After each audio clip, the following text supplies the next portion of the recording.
millions of cats are destroyed every year because of the overpopulation issues in the United States. To me, I think if you are going to be a responsible pet owner, your cat, especially cats, if nothing else, should be spayed.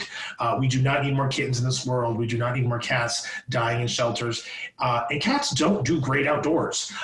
There's a lot of things out there, coyotes, children, cars, that can hamper them. Some really bad viruses. So we do not need to increase the cat population. So get your cat spayed. And lastly, a lot of people don't know this, every estrus cycle or heat cycle that your cat goes through increases their risk of mammary cancer. So it's very important. That whole business about let them go through one heat cycle, no, don't. Reproductive rights, et cetera, for pets, we can debate about that. But as far as having a cat who's going to live a long, healthy life and a happier life, if anyone's ever heard of cat and heat, it's not fun times, would be to get her spayed.